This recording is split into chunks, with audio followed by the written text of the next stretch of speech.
Salut à tous, c'est Tonpei, j'espère que vous allez bien. Aujourd'hui on se retrouve pour une vidéo assez rapide puisqu'il s'agit d'une édition collector à une cinquantaine d'euros. Quand je dis une cinquantaine d'euros, c'est précisément 49,90 €, que j'ai précommandé il y a quelques temps et que je viens de recevoir. C'est une édition collector concernant Little Nightmares 2, qui est un jeu vidéo. Je vais vous lire tout de suite la description que je me suis mis sur l'ordi. Little Nightmares est un jeu d'aventure à suspense qui vous place dans la peau de Mono, un jeune garçon prisonnier d'un monde déformé par les transmissions inquiétantes émises par une tour lointaine. Guidé par Six, la fille au ciré jaune, Mono s'engage dans une aventure qui l'amènera à découvrir les sombres secrets de la tour de l'émetteur afin de sauver sa nouvelle amie d'un destin tragique. Mais leur voyage ne sera pas de tout repos, car ils devront survivre à la menace constante des terrifiants résidents de ce monde. Oserez-vous faire face à ces nouveaux cauchemar. C'est un jeu qui est sorti sur PC, Xbox One, Switch, PS4 et Google Stadia, et qui plus tard dans l'année 2021 sortira sur Xbox Series X et S et sur PS5. J'avais déjà joué à Little Nightmares sur Switch, et donc je me suis dit que j'allais prendre l'édition collector pour la Switch, et pas pour une autre console. Je ne vous cache pas que quand je l'ai vu arriver à la maison, dans le carton de la Fnac, je me suis dit « Ah ouais, c'est petit quand même ».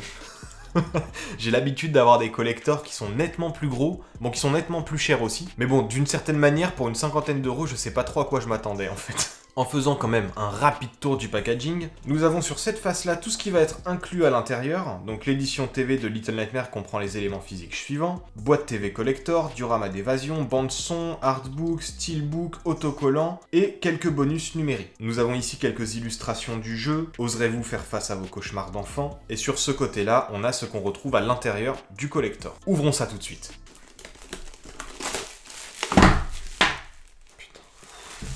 Nous avons donc dans un premier temps la boîte TV collector qui est celle-ci. Donc on a le dos de la télé, bien sûr les côtés de la télé, c'est mieux, et le poste de télévision. C'est sympa, je sais pas si vraiment je l'utiliserai, mais c'est toujours sympa à avoir des petites boîtes collector, je trouve ça vachement bien.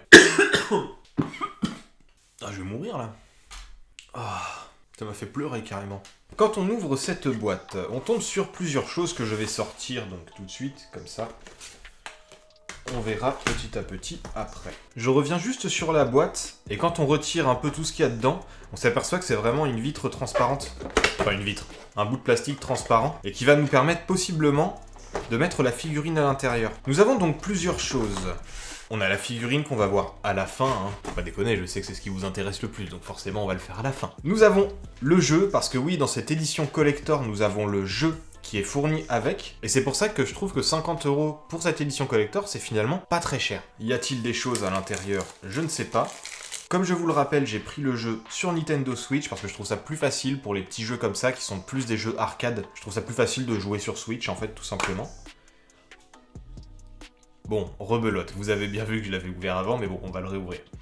On arrive ici avec le jeu, et ici en fait nous avons des codes de téléchargement, c'est pour ça que je l'ai réouvert, c'est que du coup j'ai caché les codes pour que je puisse les télécharger. Même si techniquement je devrais les avoir tous téléchargés avant que vous voyez cette vidéo, on sait jamais. Donc nous avons des codes de téléchargement. C'est cool, je vais vous dire précisément ce qu'il y a à l'intérieur, parce que c'est toujours intéressant de le savoir. À l'intérieur nous avons donc des bonus numériques inclus, le grenier du gnome, la bande son du jeu, un artbook numérique et des fonds d'écran et avatars. Nous avons une planche de stickers, des stickers qui sont plutôt jolis, qui ont l'air de bonne qualité. On en a quelques-uns, 1, 2, 3, 4, 5, 6, 17, 18. Nous avons 18 stickers qui représentent donc les personnages, les méchants, je pense, du jeu, mais aussi Six et comment il s'appelle? Mono, et Mono, voilà. C'est toujours sympa, mais je suis toujours dégoûté d'avoir une seule planche de stickers parce que, bah du coup, je les colle pas. Je suis sûr que je suis pas tout seul. Vous êtes forcément comme moi là-dessus. Quand vous recevez des stickers collector, avouez que vous avez pas envie de les coller. On a envie de les garder. Mais du coup, ils nous servent à rien. Il faudrait qu'on ait 2 planches de stickers à chaque fois. Je le dis, je le répète, un jour ça se fera. Hein. Si jamais un jour je sors une édition collector pour X ou Y raison, il y aura 2 stickers.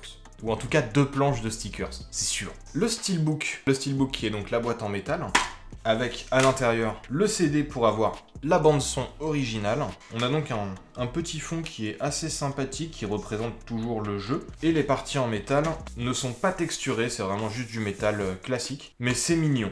C'est mignon. Je sais pas ce que ça représente. Ah si, là on voit les buildings. Et là, on voit une personne au fond, entourée dans un tourbillon. Donc je ne sais pas. Ça doit faire référence au jeu, mais comme je suis en train d'ouvrir le jeu, je n'y ai pas joué, hein, évidemment. Je ne comprends pas encore. Nous avons ensuite un petit artbook. Un petit artbook en papier glacé, qui est très sympa, très mignon. L'artbook est complètement en anglais. Et on a donc des croquis. Des croquis du jeu sur la manière dont ils l'ont fait, dont ils l'ont dessiné, etc.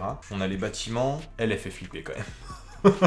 Faut avouer que il y a un petit quelque chose. Ok, ils montrent comment ils ont fait les personnages. C'est sympa, j'aime beaucoup les artbooks, à chaque fois ça me permet de les feuilleter, de comprendre un petit peu plus ce qu'ont voulu faire les développeurs, et j'aime bien. Avant de passer à la figurine, je vais vous demander de vous abonner, si ce n'est pas déjà fait, pour ne pas manquer les prochaines vidéos qui sortiront, quand elles sortiront, sur plein de produits différents. J'ai pas mal de trucs que j'ai reçus et que je vais recevoir qui vont être intéressants à tester, donc n'hésitez pas, abonnez-vous, lâchez un petit pouce bleu aussi, ça fait toujours plaisir. Moi ça me fait du bien à mon ego. Et maintenant que c'est fait, on va pouvoir passer à la figurine. Figurine donc tout en plastique de Six qui est tirée par mono de la télévision. La même télévision du coup qu'on retrouve ici avec le même fond à l'intérieur.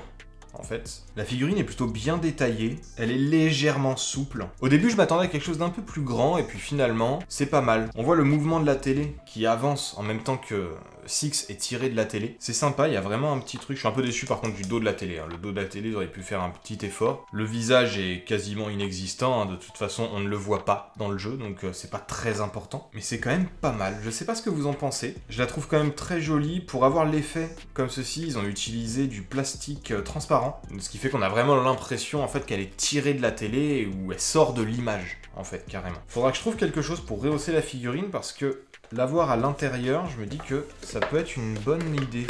Bon, vous me dites ce que vous en pensez, hein, mais je teste. Ça permettrait d'avoir quelque chose comme ça, mais du coup un peu plus haut. Ce qui fait qu'on aurait vraiment l'impression d'avoir la télé et d'avoir du coup la figurine dans la télé. Ça permet de grossir un petit peu le truc. Pourquoi pas? La vidéo est maintenant terminée. Si elle vous a plu, je le répète, n'hésitez pas à vous abonner. N'hésitez pas non plus à liker et à partager, parce que plus on est de fous, plus on rit, hein, évidemment. En général, je le dis pour s'abonner, ça. Bon, vous avez compris le principe.